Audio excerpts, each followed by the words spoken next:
Okay, good morning. I'm Ashley. This is my case on May-Thurner syndrome, IVC thrombosis, bilateral PEs, and iliac vein stenting. So this is our patient. She's a 27-year-old female. Her past medical history is of having a C-section, a cholecystectomy. She has anxiety, GERD, and a history of pneumonia. Her family history is diabetes, Alzheimer's, fibromyalgia. And for social history, she's never been a smoker. She's married with one child, and she denies drug use. So her first presentation was in August of 2018. She came in with left lower extremity edema and was found to have an acute DVT involving the entire left venous system.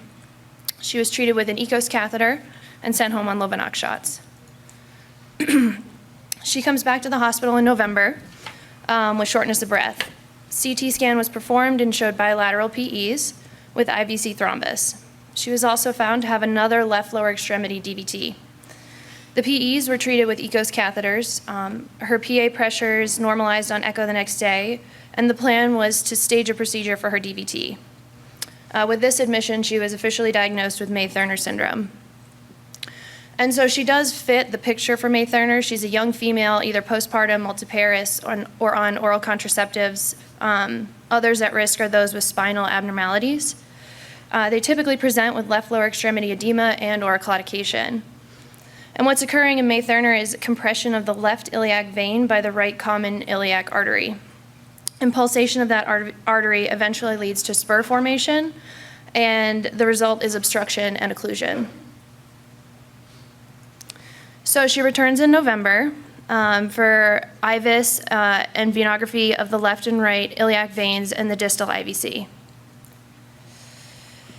So treatment for May-Thurner syndrome is really based on the symptoms. If a patient's asymptomatic, we usually don't treat them. If they have mild signs and symptoms and no evidence of a DVT, we usually instruct them to wear compression stockings.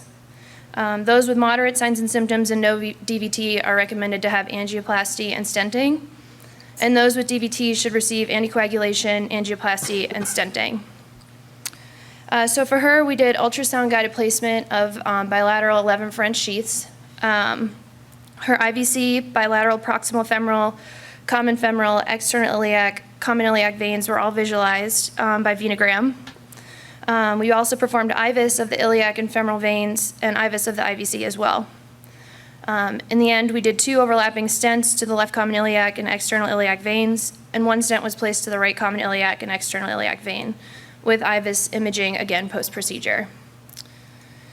So here's our opening pictures. In combination with the IVIS, she was deemed to have an 80% occlusion of the left common iliac, a 54% occlusion of the right common iliac, and a distal IVC filling defect.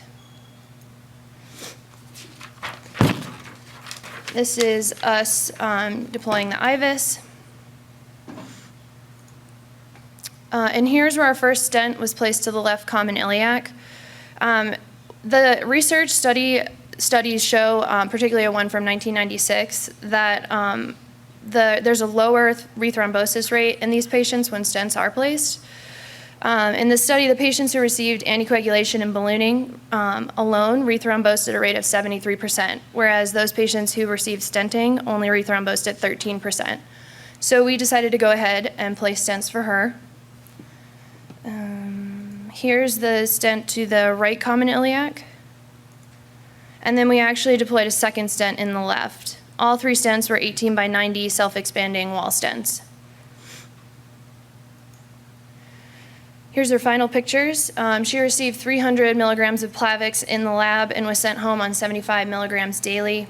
She was also sent home on Xarelto, 20 milligrams daily. In 3 months, she returned for a follow-up. A lower extremity ultrasound was performed and showed patent stents in normal flow. And she's scheduled for her 6-month follow-up later this month. The plan is to discuss discontinuing her Plavix at that time. And that's it. Perfect, thank you. So let me start with the first question. She was asymptomatic on the right side, correct? Correct. So I've happened to have done some of these, a number of them, and I've never had to stent the right side. Why the decision was done to stent the right side? I believe he stented the right side because he felt like there was a little bit of distal IVC filling defect, and I think that he was kind of trying to cover that area as well. Right. Usually when you stent the left into the IVC is what's recommended, and I agree that stenting is really the best modality here. Anticoagulation usually takes care of all that other small thrombus. It's not going to embolize because it's jailed by the stent. The stent really works as a filter. And if it's not occluding flow, you have a sheet on the right, you can definitely take angiograms. If it's not occluding flow, we usually, it's my practice at least, leave them alone to dissolve. But anyway, any other thoughts from the panel? I agree. The times that I think it's great that you guys use IVUS to really understand what was going on, because a lot of the times these left iliac veins, you do not necessarily see the compression on the two-dimensional angiogram because it looks like a pancake. So it looks normal, but on IVUS you will see, that's when you see the compression. And I think you're correct that there is, some of this is physiologic. Everybody has some physiologic compression of the left iliac vein by the right iliac artery that goes over it. But, when you get so there's the May-Thurner physiology, which is the physiologic compression, and then there's the May-Thurner syndrome when you actually have sequela like DVT. And so, but I agree that of the times I've done this, I have yet to stent the right side. And I have definitely jailed the right side with an Almost IVC. every time, Yes, yes. And I mean, I think to effectively treat some of these very proximal left common iliac problems, you are almost always putting in an IVC stent, which goes back to my previous point of why we tend to oversize them significantly.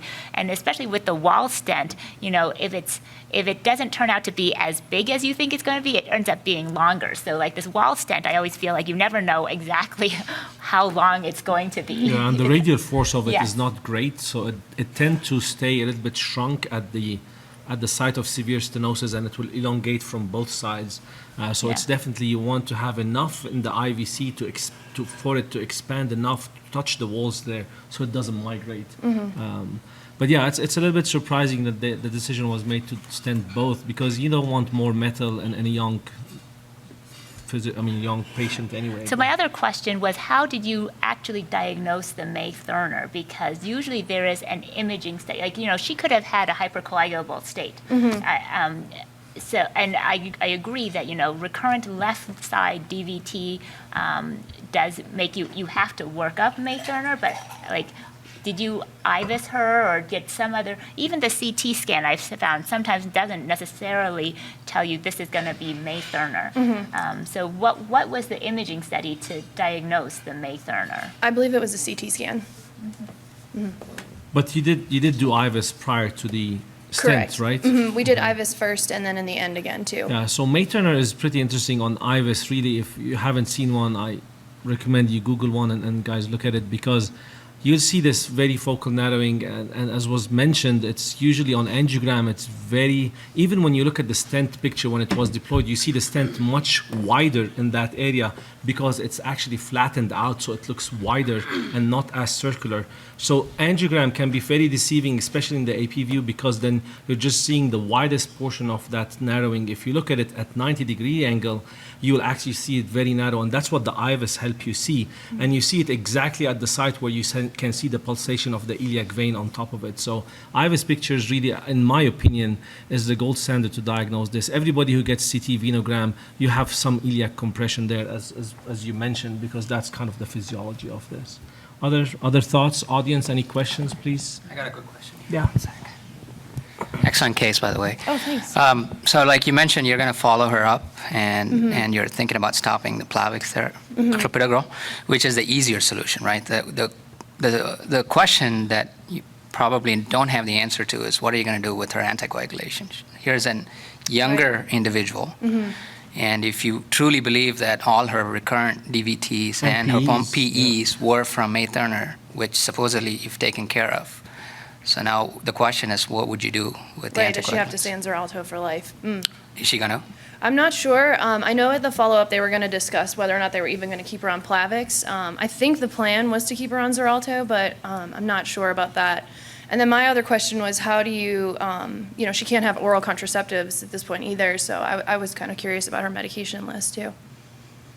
Yeah, I mean, historically, if it is a proven May Turner and you treated it, I personally have stopped the anticoagulation because most of these people are young. I've done a 17-year-old, 15-year-old, even males, and they just, I don't think it's appropriate to keep them for life on anticoagulation. If you think that's the primary reason and there's no other reason. Now, if they are hypercoagulable for any other reason, whether it's cancer, medication, smoking, any other stuff, you need to discuss with them that. But yeah, it's a tough decision, but if you believe that's the cause, I would advocate stop it. Absolutely, and I agree. I mean, I think you have to have a good discussion with the patient, I think and then have the therapy stopped.